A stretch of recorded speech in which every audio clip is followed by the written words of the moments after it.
You're listening to BQN. Assimilate the audio.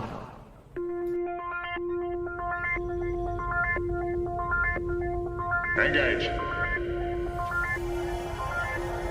78 years have passed since the days of the original USS Enterprise. Now a new Galaxy starship has been designed.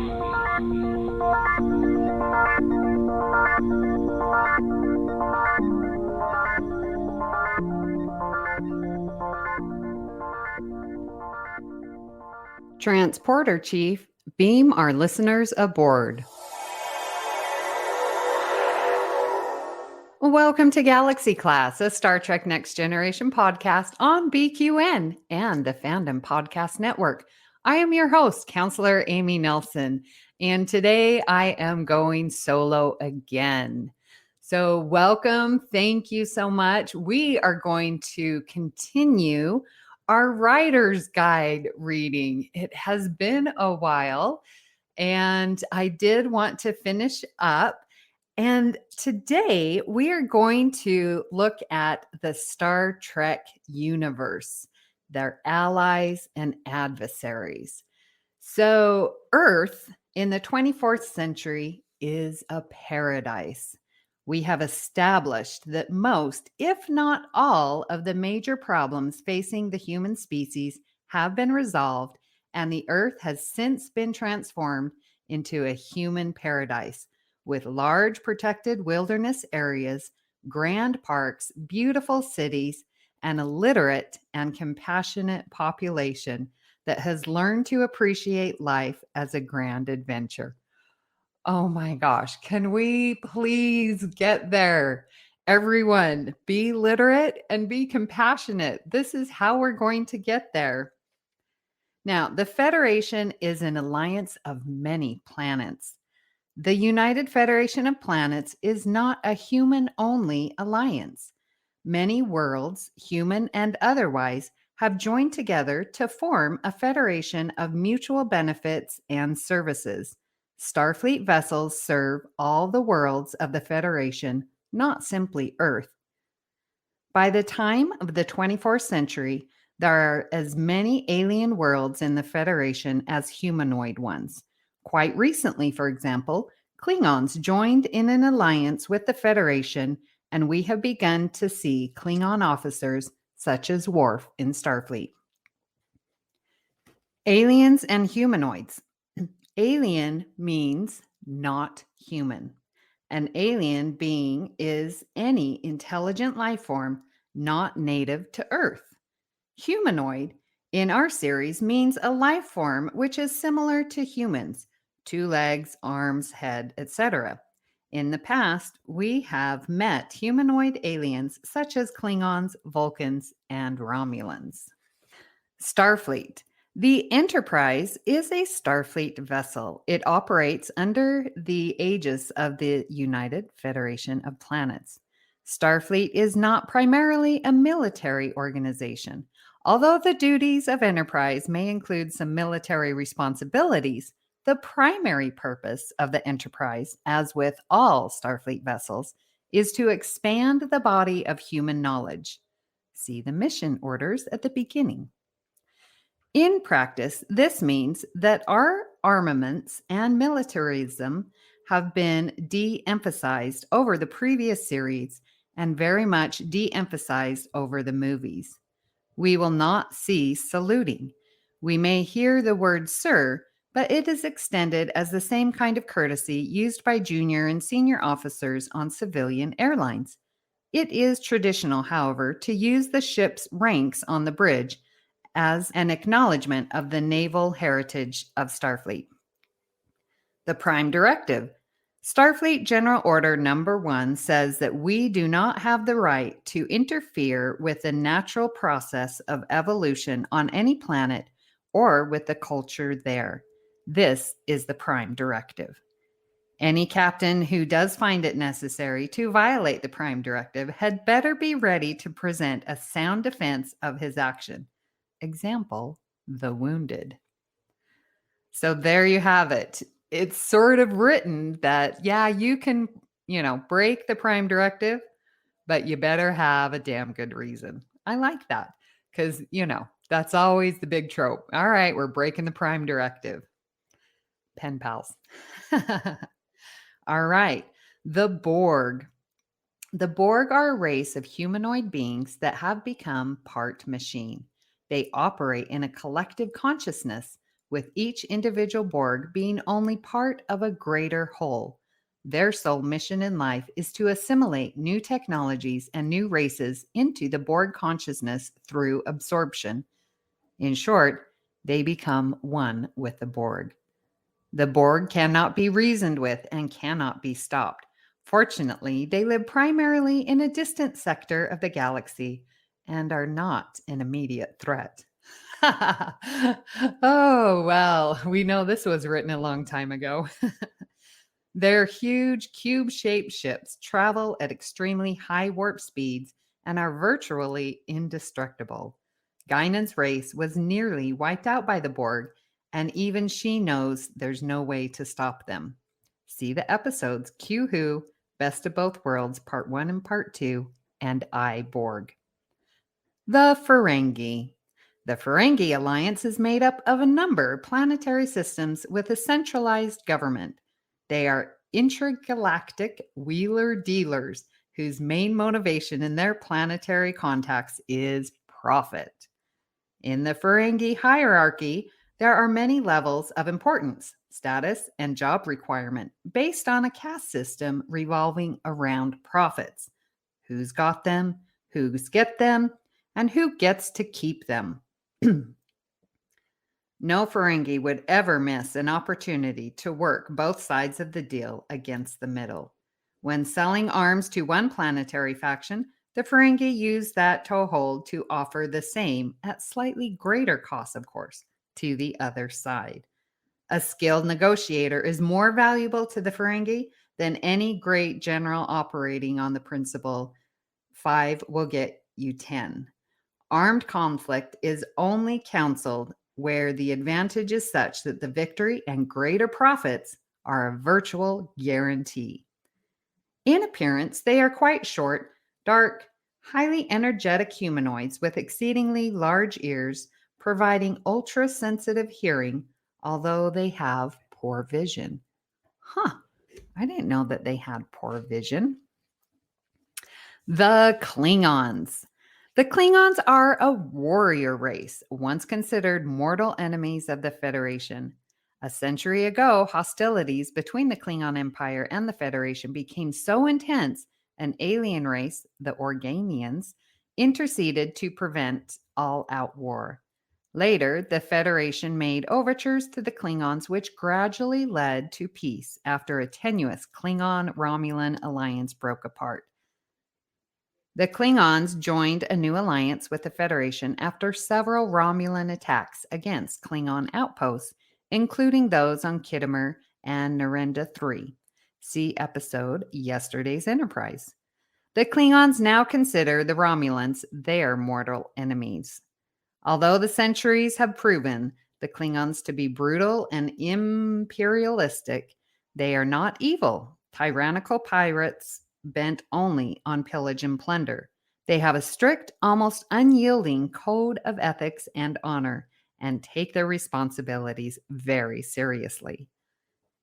Klingon society could be most closely compared to that of ancient Sparta or feudal Japan. The High Council, formed of leaders from each family of importance in the Empire, is the ultimate authority in all matters of Klingon life. The Klingons have a very complex and highly developed code of conduct involving almost every aspect of their lives. Their sense of honor and integrity is integral to their very being. A Klingon regards the honor of his or her family to be valuable above all else. A Klingon would sooner kill himself and his closest brother than live with the mark of the name of his ancestral lineage. Strangers must prove their worthiness before a Klingon will accept them as an equal. Weakness, either mental or physical, is not tolerated. Klingons are born to be warriors.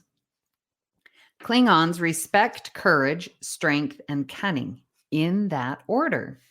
To contrast them with the Romulans, Klingons respect the declared war, the killing stroke, the blood feud, death on the battlefield, and clear positions of hostility. Romulans prefer guile, stealth, intricate plots, letting others die for you, ambiguous positions, and shifting loyalties. Ooh, that's a good comparison to see how the Klingons and Romulans are different. Well, the Romulans. The Romulans are a branch of the Vulcan race that did not eventually turn toward logic and peace, as did the ancestors of Mr. Spock. In addition to pointed ears, they share the same high intelligence as Vulcans, but have remained warriors, their mental powers making them even more dangerous than the Klingons. 200 years ago, the embryonic Federation and the Romulans fought a devastating war. Part of this final ceasefire agreement was the establishment of the Romulan Neutral Zone. The zone runs the length of the border between the two powers, and entry into the zone by either side is considered an act of war. Both the Federation and the Romulans maintain outpost stations to monitor the border. There are no inhabited worlds within the neutral zone. Is that true?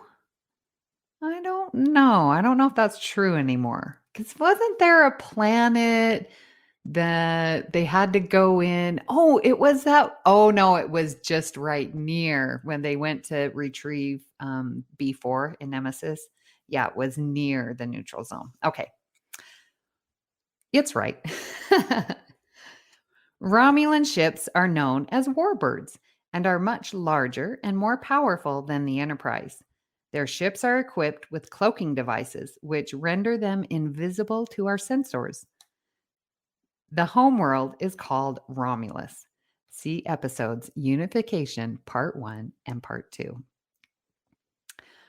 Romulans are deceptive, manipulative, and cunning. They would probably be the greatest chess players in the galaxy, since they delight in wheels within wheels, traps within traps.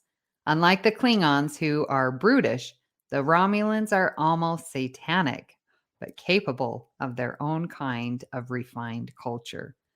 Ooh, they use the word satanic. That's harsh.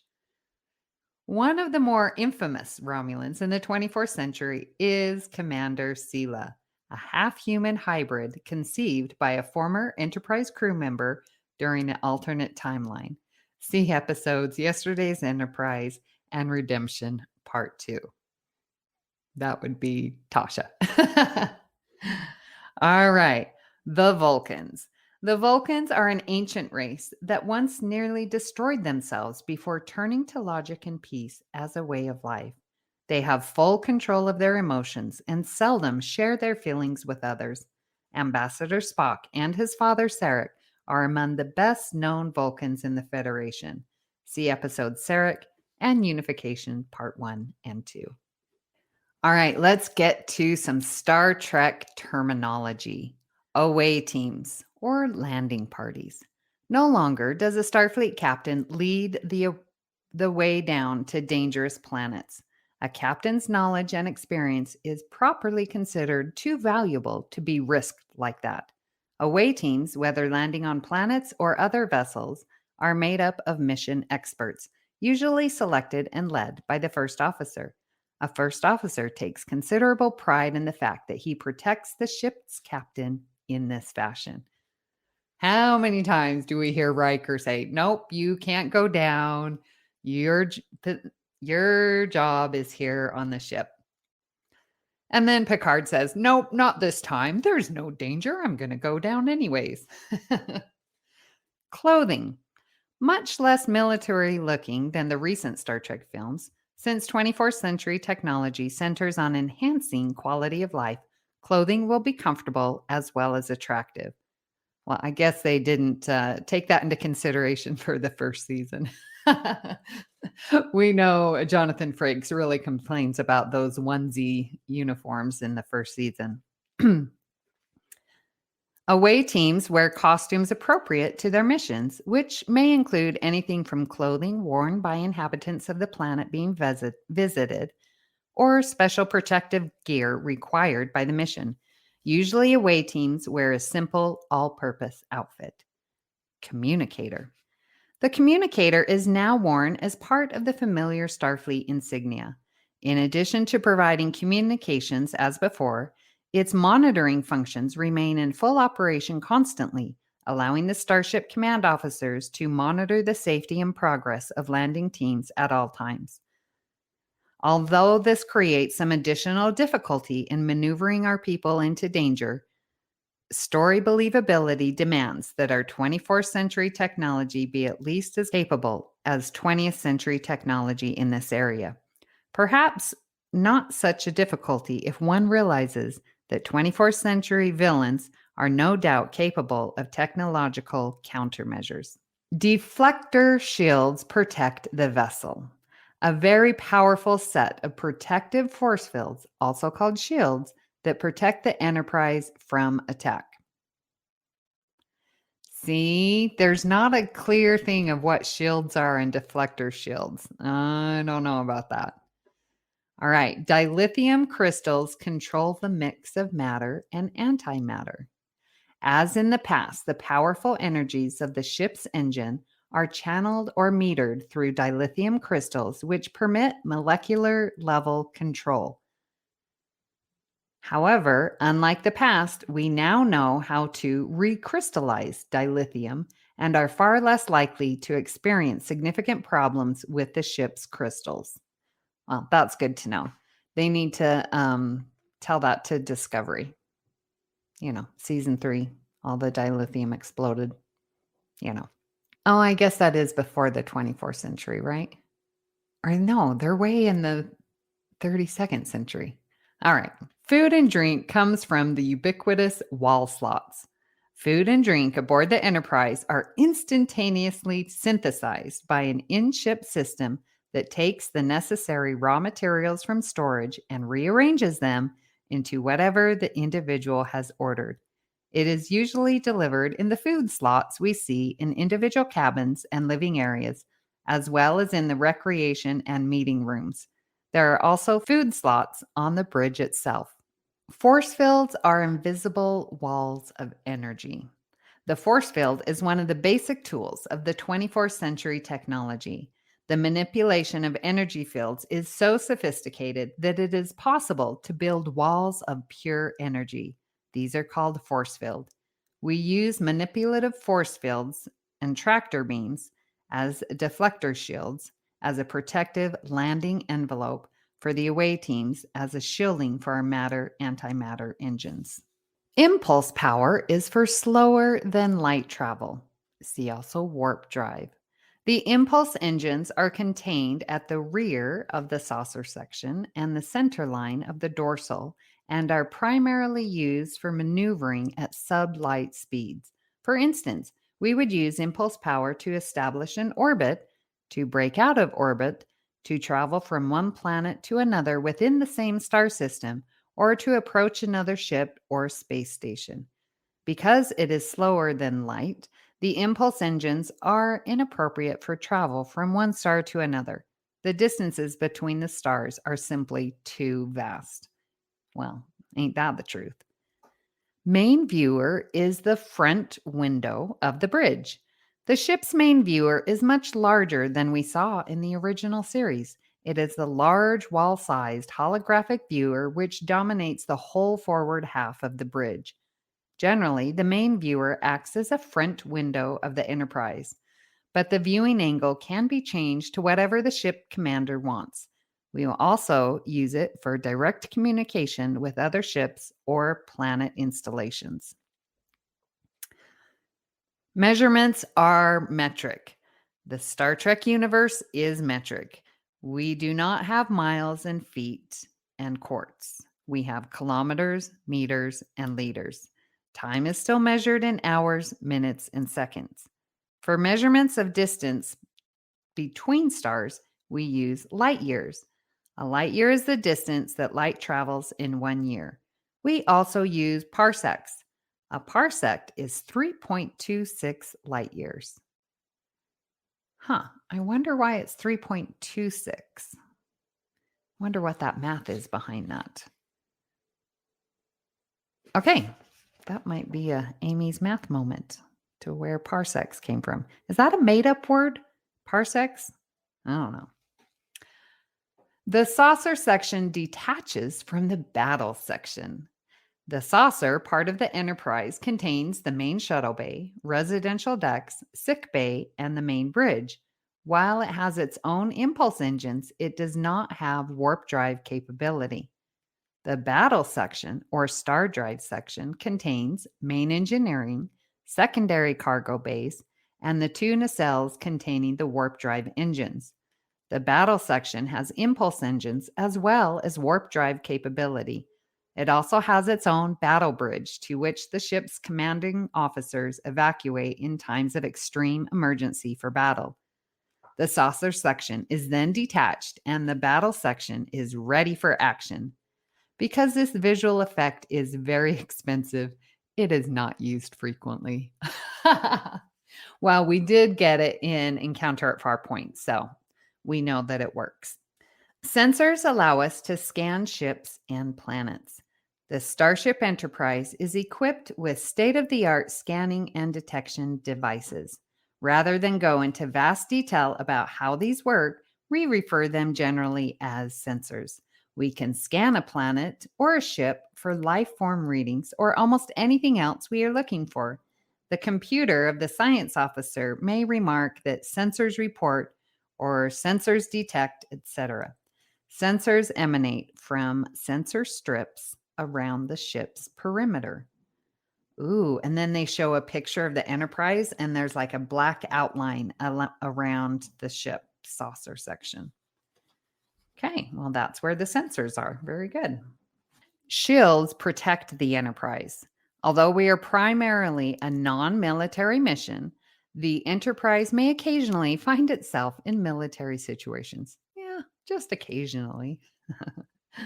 To that end, we have considerable defensive power on the ship, including a very powerful set of protective force field called deflectors and shields. These can be imagined as a great invisible bubble of energy. The Enterprise is able to put up several concentric shields or bubbles at a time. Whenever the vessel takes a direct hit, the outermost shield loses some power, i.e., the shield is damaged or disabled. Captain, 2 of our shields are down. When the last shield is gone, the ship is totally vulnerable. Shields are raised with any several commands, shields up, or even simply shields. Conversely, shields off or shields down. Under normal conditions, we will always have navigational shield operations. Under normal conditions, we will always have navigational shields operative. These are deflector shields, which sweep out far ahead of the vessel's path through space, deflecting from the ship's course everything from stray hydrogen atoms, which could cause considerable damage at warp speeds, to full-size meteorites and asteroids and other space debris. These shields are all automatically controlled by the ship's computer. Whenever the power of the shields is increased, there is a commensurate loss of ship's power. Maximum shielding can be maintained only for a limited time. Shuttlecraft are also available. A shuttlecraft is a small, limited purpose spacecraft generally used when the transporter beam is inappropriate or unavailable. It can carry up to 10 people from the Enterprise down to the surface of a planet and back again. The shuttlecraft are docked in one of 2 shuttlecraft hangars in the ship. The entrances to these hangars can be seen at the top rear of the saucer and at the upper rear of the dorsal. Starbases. Because the total area of Earth explored space is so vast, Starfleet has established a network of starbases through the explored part of the galaxy to monitor and direct the operations of its starships. Starbases exist as needed. Some are on planets, other are deep space stations. Starships like the Enterprise will often rendezvous with the nearest starbase to pick up or discharge personnel. Subspace radio channels allow faster than light communication. Ordinary radio waves travel at the speed of light. This is too slow for our purposes. At light speed, messages between ships and starbases would take years. Fortunately, we have subspace radio, which operates through another dimension of space. Subspace radio waves allow us near instantaneous contact with a starbase when we are within a few dozen light years. Beyond that, subspace messages take several hours or days. For the most part, subspace contact with the nearest starbase is advisory. A starship captain has the authority to implement Starfleet policy for himself, his crew, and his ship as he deems appropriate. Only in matters of the highest importance will Starfleet overrule a captain's judgment. The tractor beam is an electronic grappling hook. I like that description. The tractor beam is a manipulative force field. It allows us to grab and pull another object in space equivalent of a grappling hook and towing line. The tractor beam emitter is a small device that is tucked into the niche at the aft end of the ship's keel facing rearward. It can be lowered to swivel 360 degrees for special requirements. Oh, well, that's pretty cool. Like it will drop down. And so, well, it can't be, 360 degree, but not like a sphere because the ship gets in the way. Okay. Transporters allow us to beam anywhere instantly. As in the original series, the transporter mechanism is a device which allows us to instantaneously transmit crew or cargo from one location to another. The transporter beam converts matter into energy, beams that energy to a fixed point, then reconverts it back to its original matter structure. I'm sorry, but that is just the coolest idea. Like whoever thought of this, of turning, matter into energy, moving the energy and then reassembling. I love that idea and I wish that could happen. Because then I would visit you all. The Enterprise has a total of 20 personnel and 5 cargo transporters. Well, that's good to know. A person being transported from the ship must stand on the transporter platform and give the command energize to beam down. They must do that. To transport from the surface of a planet or another way location back to the ship, an individual needs a communicator. She contacts the ship, announces when to beam up, and stands away from the other people and objects. The communicators function as locators for the transporter beam. Without the communicator or an alternate method of precisely locating an individual, the ship's transporter chief will not be able to lock on the individual's coordinates and beam him or her back to the ship. So I don't know if it really is the communicator, because how many times have they beamed someone up, like of a different planet or that doesn't have a communicator? So maybe the communicator locks in and then that person has to say like 2 to beam up. So then the transporter chief knows, oh, I'm looking for 2 humans. I don't know. I think that's how it works. The transporter beam is primarily a line of sight device. Its range is about 40,000 kilometers, which they say is 24,000 miles, since most synchronous orbits will be this high. Okay. Decontamination. It will be established that the transporter is designed to filter out viruses, bacteria, and other alien matter that might be picked up in an away visit, and the computer will be able to detect illicit weapons, drugs, and other forms of contraband being beamed aboard the ship.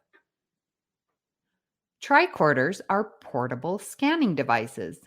A tricorder is a small Walkman-sized Walkman? Oh my gosh. Blast from the past Okay. A tricorder is a small Walkman-sized device. I still can't get over that. Which is capable of scanning and recording information about alien landscapes, cities, and objects. A tricorder is part of the standard equipment for all away team missions. Turbolifts travel up, down, and horizontally through the ship.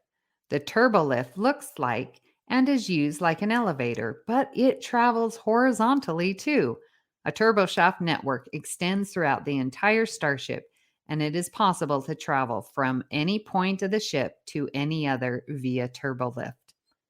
To use the turbolift, a crew member simply enters into the compartment and speaks his or her destination aloud. Example, sick bay or bridge.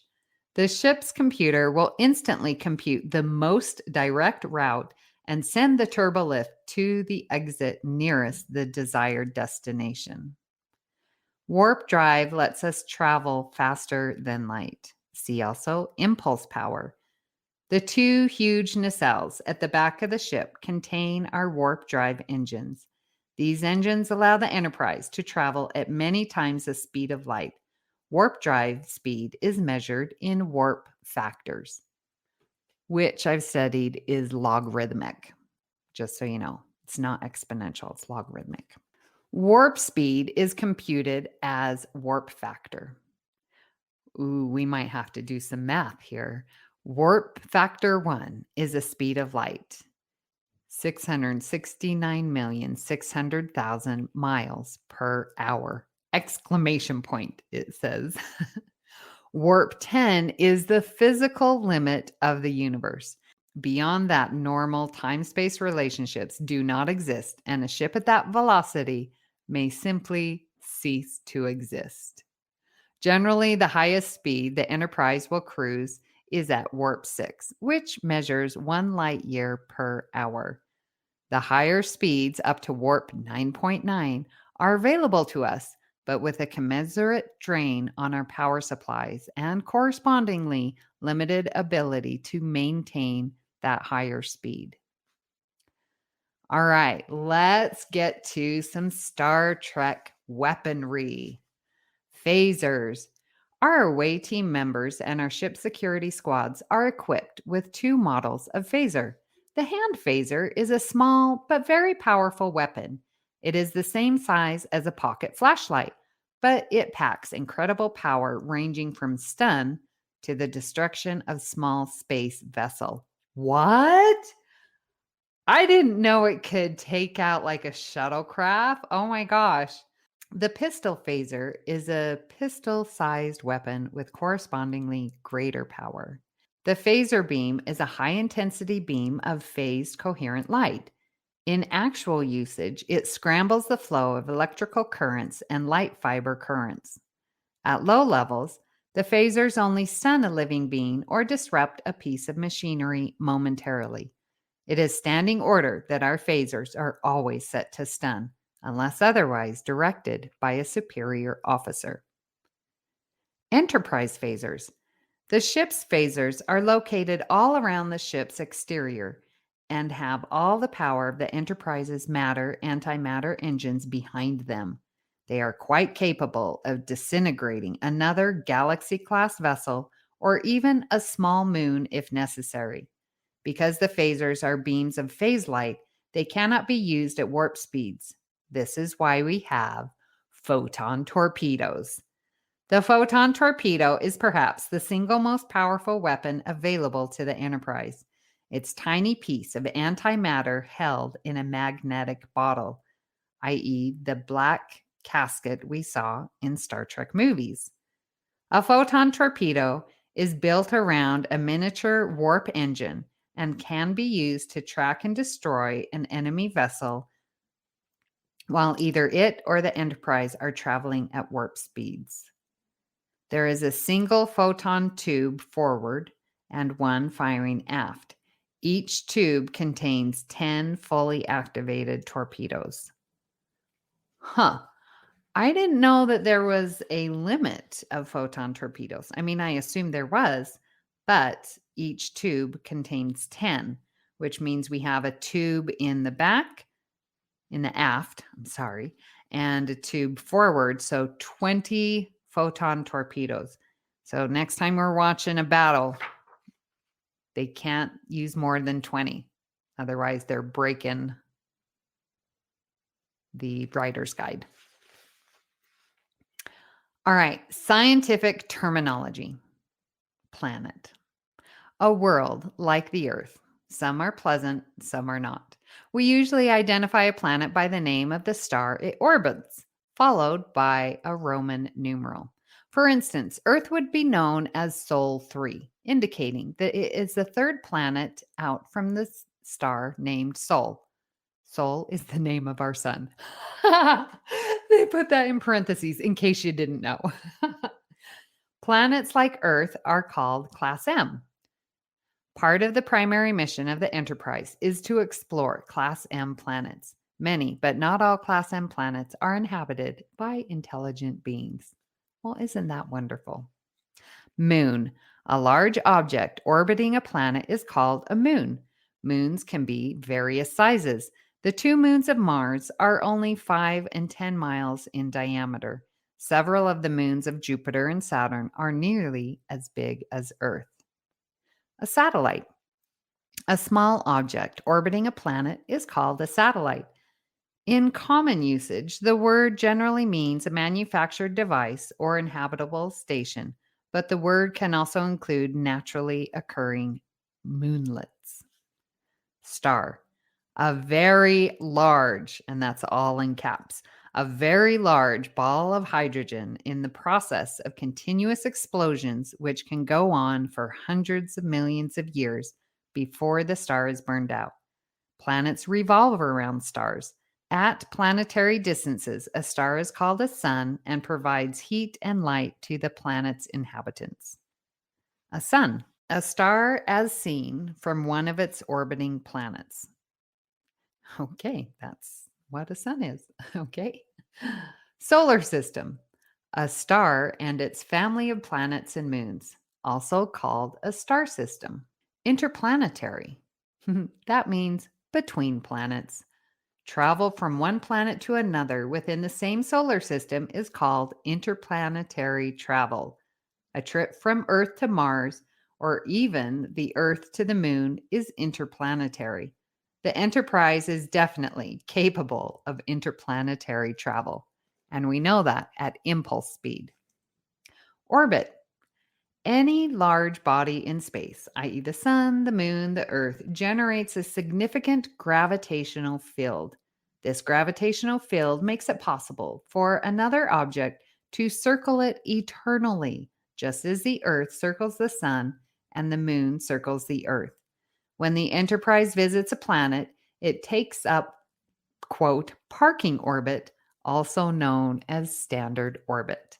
Whenever an orbiting object, a satellite or a starship, is in too low an orbit around a planet, it will actually be passing through the thinnest part of the planet's atmosphere. The resulting slight friction and the air molecules is actually enough to slow down the orbiting object just a little bit each orbit. This is called a decaying orbit. Eventually, the object will enter the planet's atmosphere, which will cause it to burn up as it plunges to the ground. Generally, the Enterprise will not take up an orbit close enough to the planet for this to be a danger. Occasionally, however, for various reasons, we may see the ship take up a close orbit, which requires constant lower-level acceleration to maintain. Should power fail during a close orbit, the ship's orbit will decay. I don't think I've known of a close orbit. Listeners, let me know if you remember an episode where they took in a close orbit.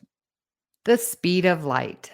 Light travels at 186,000 miles per second, which again is 669,600,000 miles per hour. It cannot go faster. This is one of the physical laws of the universe. It takes 8.5 minutes to get from the sun to the earth. It takes light 4 1/3 years to get from Earth to the nearest star. Light year, the distance light travels in 1 year. The nearest star to Earth, Proxima Centauri, is 4 1/3 light years away. Interstellar, between stars. Although the stars within the galaxy can be many hundreds of light years apart, warp speed makes it possible to travel these distances in a matter of days or weeks. The Enterprise is specifically designed for rapid, efficient interstellar travel. See the warp drive. A galaxy. Billions and billions of star clusters together, usually whirling around in a vast spiral shape. The Earth and its sun, for example, are way out near the edge of the Milky Way galaxy. See the illustration on page 3. Our nearest neighboring galaxy, the Andromeda galaxy, is so far away that even at warp 10, it would take over 300,000 years to get there. Whew. The universe. Here's the one sentence. The universe is filled with billions and billions of galaxies. And there you have it. That is the end of the writer's guide. There is additional source material that they list. We strongly recommend, as a technical companion to this guide, the Star Trek: The Next Generation Technical Manual by Rick Sternbach and Michael Okuda, published by Pocket Books. Rick Sternbach and Michael Okuda are technical advisors to the producers and writers of Star Trek: The Next Generation. Their technical manual will take you on a guided tour through the USS Enterprise, NCC 1701D, from the bridge to the shuttle bays, from the transporter room to the crew's quarters. This book provides a never-before-seen glimpse at the inner working of the most incredible starship ever conceived by the two designers who helped create it. Full of diagrams, technical schematics, and ship's plans, the technical manual also takes a look at the principles behind Star Trek technology, from phasers to warp drive to the incredible holodeck. Available at bookstores. Well, I have really enjoyed reading you this Writers and Directors Guide Special Edition 1992-93. I, again, need to thank Stephen King for letting me borrow this. I have taken very good care. It is now going to go in the mail back to you. Or maybe should I deliver it personally to you? That might be a thought. Incoming transmission. We would love to hear what you thought of today's episode and hope you'll join our Facebook group, the BQN Collective, to continue our discussion there. You can also tweet your thoughts at Galaxy Class Pod, or you can follow the network on Twitter and Instagram at BQN Podcasts. What shows are on BQN, you ask? Well, here's a rundown of some podcasts you might be interested in. All Good Things, a Star Trek Universe podcast covering all of Trek, hosted by Amy, Mark, Christos, and Kelvin. Bargain Bin Gamer, a YouTube show hosted by Davey, a self-proclaimed gamer who specializes in reviewing and showcasing affordable video games. If you're lost in the Delta Quadrant, check out The Captain's Couch, a Star Trek Voyager podcast hosted by Jeremiah sitting on Janeway's Ready Room couch.